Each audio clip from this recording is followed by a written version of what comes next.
Recently, it's come up on my show that I apparently hate things that I love and don't love things that I thought I loved because apparently, based on certain feedback I've been getting from certain people, it turns out that if you critique something, if you point out a flaw in a work or mention something that it does wrong or silly or something you don't agree with, and you explain why and how and whatnot, apparently that means you hate something. I never knew, so thankfully the internet was there to tell me about this indomitable truth. But, but all joking aside, I actually started up... It has become such a problem in the last several months that I actually started doing a brand new feature, which will hopefully continue, called Keeping Perspective, just to try and discuss the fact that, no, we can look at the flaws in a work and still love it. That's why I did FF6 for my first Keeping Perspective. My favorite work of fiction of all time, and I pointed out like 30-some-odd flaws in the work. I mean, come on, right?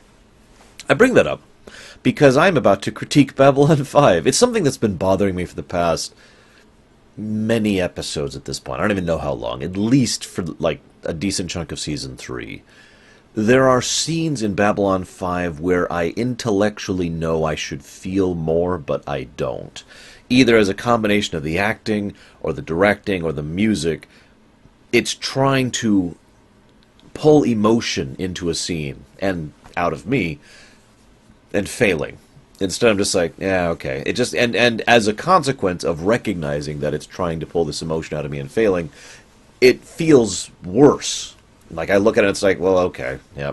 And it's actually been detracting from my enjoyment of otherwise excellent episodes. The more I've been looking at this, the more I think this is just JMS's style overall. Specifically because of the script, because of the writing. Because there are certain things that JMS writes very well. And he's never been more hands-on with the show than he is during Season 4, as I've already mentioned. And there's a couple of scenes in this episode where it's like, da-da-da, da-da-da, epic speech, da-da-da, and I feel like it should be a moment, and it doesn't feel like a moment. Now, what I find interesting about that is it's not like Babylon 5 doesn't know how to make me feel. Because in this same episode, I was literally crying. That's not a joke. That's not an exaggeration. This episode evoked tears in me. I bet you can guess the scene, but if you can't, I'll tell you flat out in a minute here. And I was just... It's actually a problem I myself have as a writer. I imagine most writers have this. There's certain types of scenes we aren't that good at putting pen to paper, and we can't really pull what we want from a scene. You can tell that it's trying to be this big dramatic scene, and it's just kind of not. I am, in this case, most especially, but there's a couple instances of this, most especially referring to the scene where Sheridan returns. Oh, by the way, spoiler alert, as if we didn't see that coming. So Sheridan returns, and he's like, yes, follow me. Now, intellectually speaking, that scene is great. First of all, that has to be a hell of a shock to Delenn. It's also when Garibaldi, is reunited with someone who he only recently just barely began to start getting used to the idea of being dead. And, of course, Sheridan is literally banking on his functionality as a living legend now in order to unite people to his cause. He's not there yet. In fact, actually, even saying becoming is too much. But he is starting on a path that can lead towards zealotry, towards being this great, I am high and mighty kind of a figure. And he's doing it on purpose, not because he actually thinks he's some high and mighty figure, but because he's a tactician, and he knows he can use that to accomplish what needs to be done. And he does firmly believe the shadows can be beaten, which is funny, because then at the end of the episode he realizes he's got a lot worse problems than just the shadows. I've been dancing around this topic this entire series so far, but this episode makes it pretty clear. The shadows are no longer the only problem. The Vorlons are, in their own way, just as bad. And this is one of the reasons why I mentioned that weird contrast, because in that big scene that I'm supposed to feel anything, I felt nothing. In fact, it detracted from the scene for me, like I just mentioned. In the scene that pretty much immediately follows, there's this horrific scene of Lita just sitting there traumatized by what she knows and unable to really do anything about it. And then they have the meeting where there's this really quiet, tense music playing.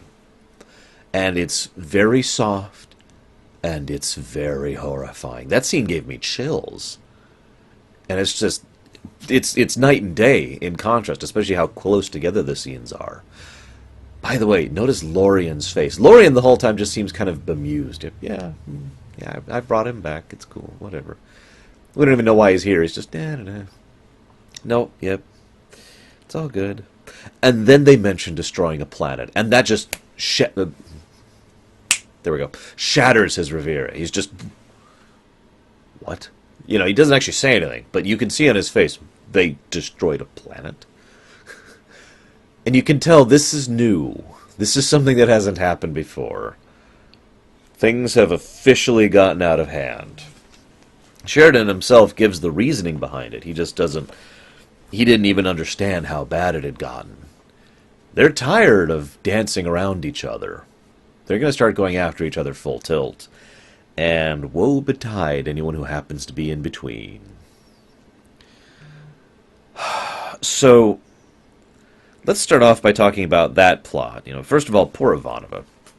I like the idea that she would try to learn an entirely different new language, which also happens to be an infamously difficult language to learn, because of how restless she's been lately. I mean, we saw during the Hour of the Wolf her pretty much not being able to sleep, but I love the idea that she is so desperate to do something, anything, that she's actually willing to take one of those White Star ships and head out there and look for more first ones, which is a long shot if you're being optimistic.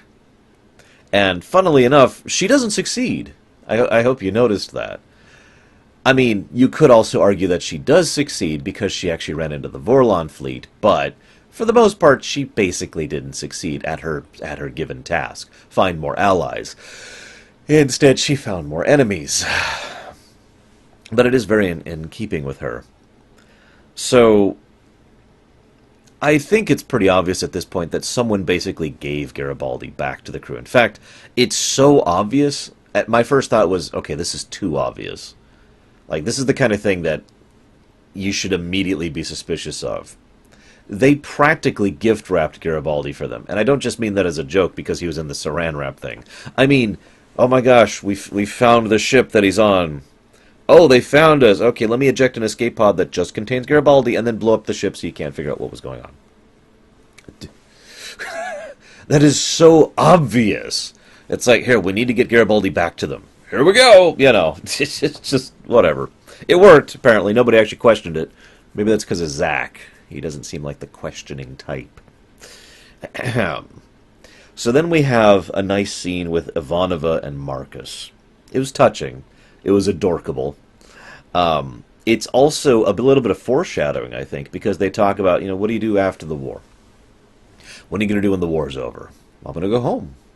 I'm going to go home. I'm going to go outside. I haven't seen Sky in 6 years. It's one of those things I wish they would do more of. Star Trek occasionally touched on this. Star Wars rarely touched on this. The idea of being so spacebound, so accustomed to space travel and living in space on a station or on a ship, that you go literally years without being, terrestrial, without actually walking on ground and looking up at sky. And it's a nice touch, recognizing that little facet there. Excuse me. And then, of course, they find the Vorlon fleet. And then Sheridan gives his speech. I really don't have much else to say about the speech, other than it's interesting that he is deliberately and notably banking on the idea of now being a legend. I only mention that because there's an interesting back and forth between him and Kosh, the real Kosh, about you made me, you helped me, you trained me to fight legends. Anyways, and then Ivanova hugs him. I love that. Actually, it's just a moment of emotional vulnerability. In fact, it's funny to me because I hate to bring this up again, but the scene where Delenn and Sheridan, they're like, "Oh my God, it's you." They don't say anything, which is good, but it's just like, "Hi," It feels just kind of so, "Hi." By contrast, Ivanova walking up and just freaking hugging him on the spot. that felt warm. That felt like, oh, thank God you're alive. It had all the emotional oomph it should have. And again, I bring that up because of the unique chemistry between Bruce Boxleitner and whoever plays Delenn. Anyways, and then, yeah, there's the scene where Lorien is shocked. Now, you notice that that's about half the episode, roughly, and I've kind of not talked about the other half. Because the other half is gold. Pure gold. This is, of course, a television show. This is before the Game of Thrones era, and before, like, things like this would be on Showtime or HBO, or shows where you can really show cruelties on camera.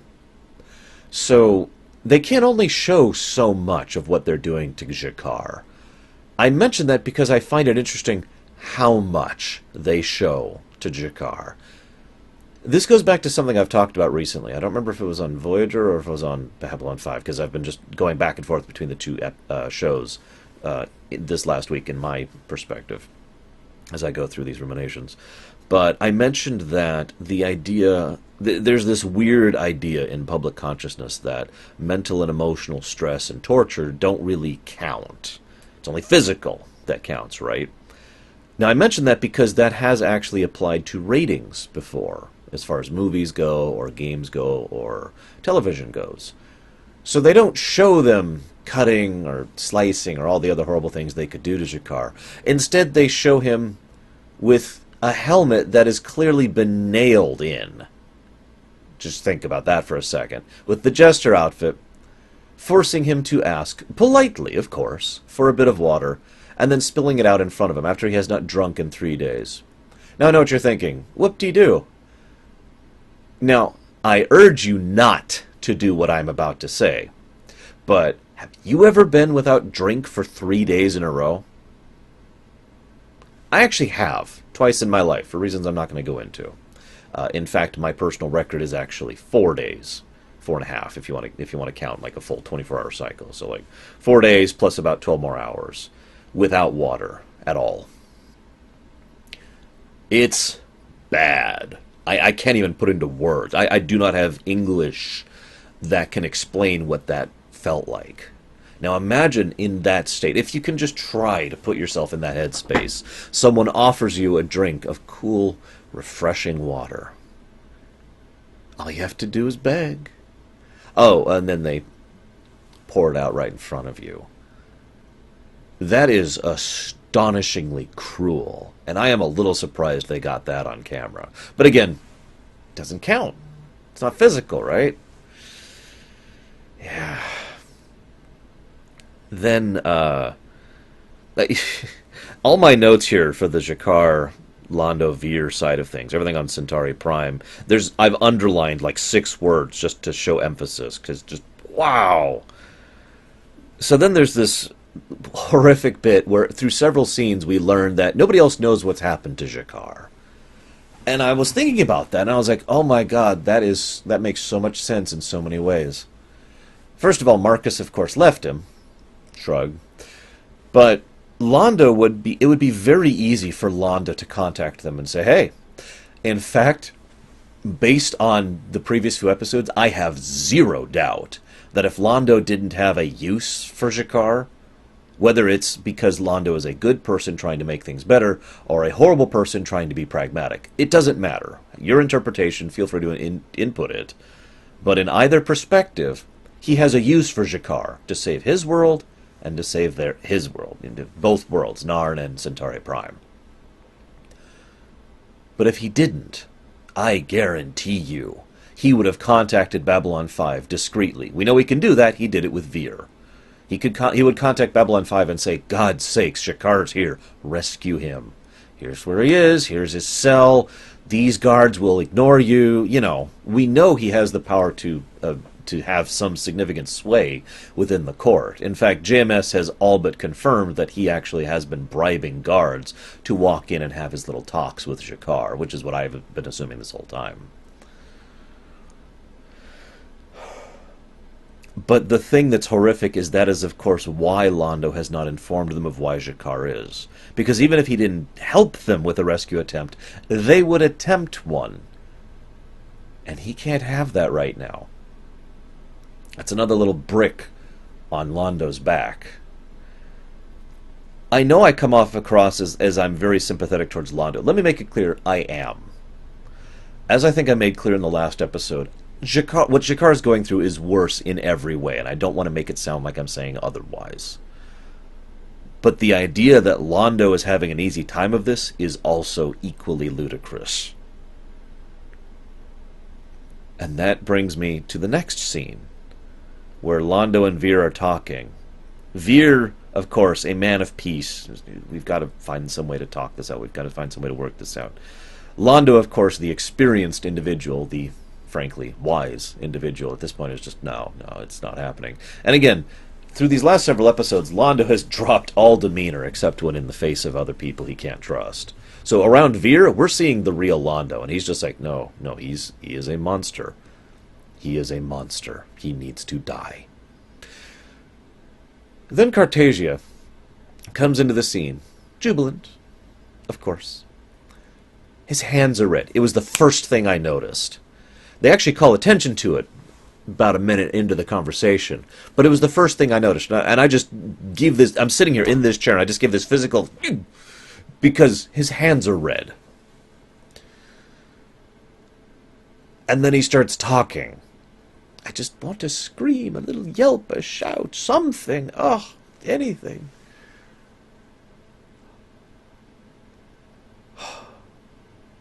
Veer, of course, is like wilting. Veer does not have the discipline to not be honest about his body language. Londo the whole time is, oh, of course, I understand, Majesty. Whatever you must do, Majesty. It's not until Londo isn't, face to face with Cartagia that you see his actual expression. He puts the mask on and off quite expertly several times in this episode. And then Veer says, Veer, a man of peace who has tried to help and care for people. All of his on-screen time that we've seen him since Season 1 is like, no, he needs to die. Veer is... There's a unique form of anger that's basically equal parts anger and disgust. I'm sure there's a specific word in English to really describe disgusted anger. Because it's not righteous anger. That's actually different. It's over there. This is revulsion. And you could just see it all over Veer's face. And then there's this perfect scene. As ever, you just put Peter Jurassic and Andreas Katsoulas into a room together, and it's just gold. Londo begs G'Kar to capitulate. Begs him. Abandons all concepts of pride or station, and begs him to cry. And what's funny is the whole time you might think that he's doing it not understanding what he's asking. G'Kar even explains it. And Londo even flat out says, I'd be doing the same thing in your position. And then there's this, and I actually wrote this note here. It's ironic that G'Kar says he doesn't understand, because Londo does, and that's why he's so upset about this. He's pissed off because he knows what he's asking of G'Kar, and he has to ask it. And I wrote that down before the final closing part of that scene where G'Kar says, you don't know what you're asking, and Londo just yells back, yes, I do. Yes, I do. And then there's the scene that literally brought tears to my eyes. It wasn't like grief, it was horror. Because they make us watch.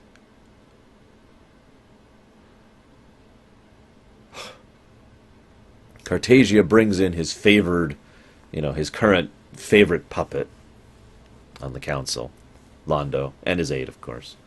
I've decided to bring you in here for a treat. It's an energy whip. It hurts more each time I whip someone with it. And they count out all 39 whips. And it's all on camera. There's no cutaway. There's no discretion shot. At no point in time does it try to play it up as grand or glorious or, oh, look at this poor suffering. No, it is just as goddamn ugly as it should be. It is straight up cruel torture. No nuance, no subtlety. Veer, the camera cuts away to Veer several times, who is physically shaking, is on the verge of vomiting from how ill and repulsed he is from what he's seeing. Even Londa, who is trying to make that mask, fails. You can see him try to put on the mask, and it just crumbles because even Londo is just absolutely abhorred by what he is seeing. He even mouths. I'm actually not sure what he says, but he's mouthing to Jakar, just, come on, please. Please. And then Andreas Katsoulas does a great job of basically slowly melting from that kind of grim defiance to grim resignation, and then to just barely holding on, and then to just outright torment, until finally at 39 he allows himself to scream, only because he would have died if he hadn't. By the way, this is actually, there's a long-standing tradition thing about the 40 whips concept. You know, it was illegal to whip a man 40 times. He always whipped him 39, just in case you miscounted. There was also some,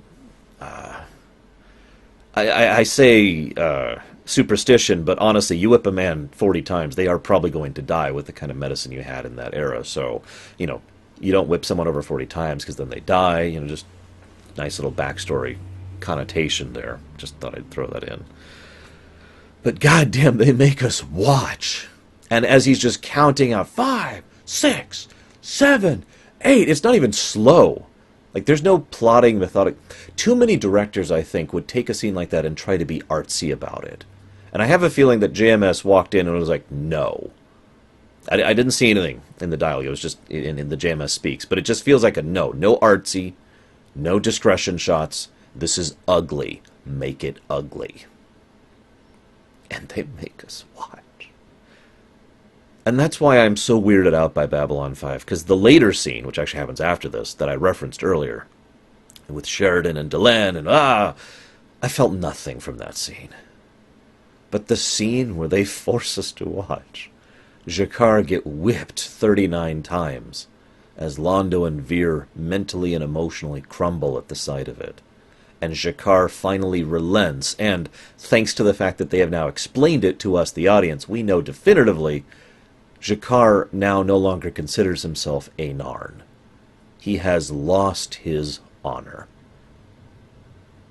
Mental and physical torture. That scene got to me. Things are getting very, very dark. And of course, as the episode ends on, it makes it very clear things are going to get worse. Because, final thing I want to talk about, the Vorlons wipe out a planet. Believe it or not, JMS got flack for that. Oh, technology to wipe out a planet, that's just magic. I mean, I'm not even going to mention the Death Star, but actually, when you have the kind of tech and time and resources, especially resources, the Vorlons do, yeah, no, Planet Killers isn't really that far out of bounds. But the more important thing is the mentality. And I wanted to talk about this right alongside that whip torture scene, because it's the same damn thing. Compare and contrast Emperor Kartagia and his treatment of Jakar with Ulkesh and his treatment of Lita. She's so terrified of him that when Delenn begs her for help, she refuses. It takes multiple repeated please, we need this, please, we need this, to finally get her to help him, because she is so afraid of confronting Ulkesh. And then she finally does, and he just wrecks her. So badly that she is left, and for how long we don't know, just crouching in her barren quarters, weeping. And that's another bit, by the way. And again, mental, emotional torture. Oh, no, you're not allowed to have anything but a bed. You can have a mattress, that's okay. No furniture, no other distractions. Get rid of it now.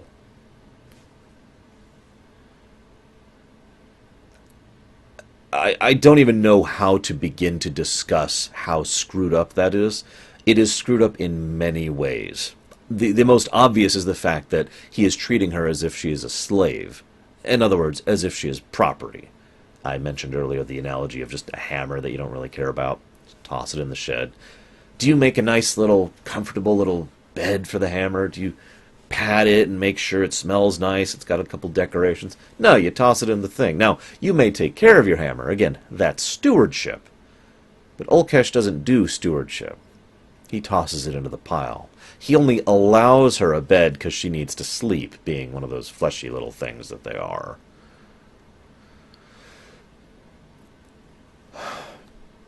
And that's why I say Ulkesh is a typical Vorlon, because we have just a tiny peek of Vorlon mindset in this episode.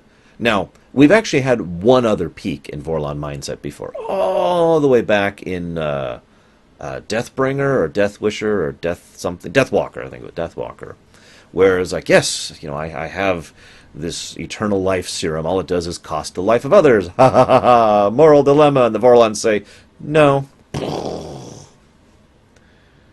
That's actually the only other time we've had insight into Vorlon mindset, not Kosh, but Vorlon mindset other than now. Because the Vorlons just don't give a crap. They see a planet that had or has a shadow base on it. Well, let's just get rid of it. And Franklin gives the best actual reaction to that. You purge the infection. If you get any healthy material along with it, who cares? You're getting rid of the infection.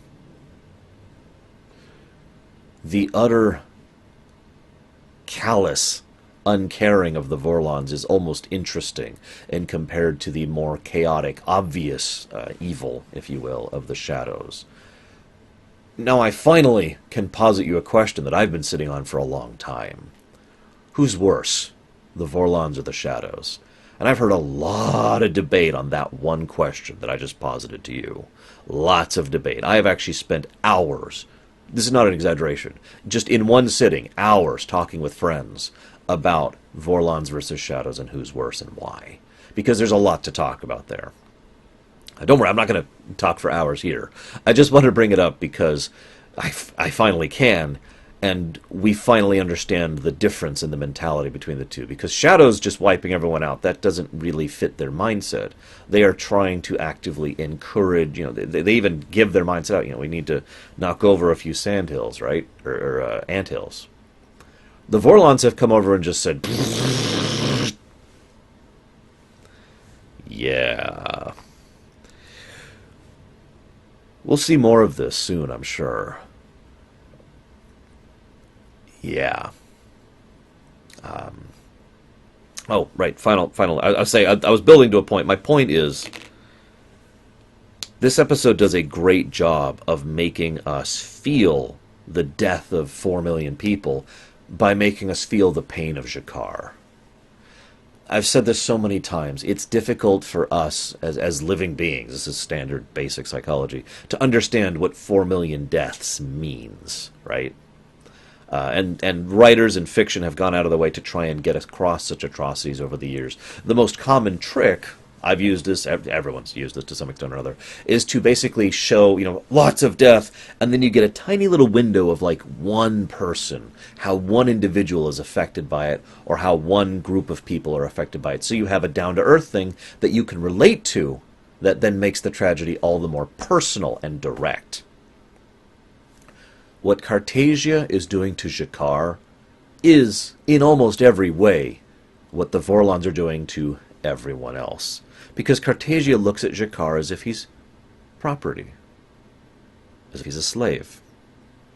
As if he's a toy to play with until he's no longer having any fun with it. Now, we are talking about different kinds of evil here, but the relation between the two is there, so we can have that personal perspective of Jakar, someone we've known since Season 1, and Veer and Londo, who we've known since Season 1, and watching their personal pain, so we have a better understanding of how Ulkesh is and the Vorlons are doing what they're doing to Lita, which is another personal insight, and to the 4 million nameless, faithless people who were wiped out, because they were done with them. They were property. Hell, they were less than property. Screwed up. I think I've said this before and I'll say it again. Things can always get worse. See you around, guys.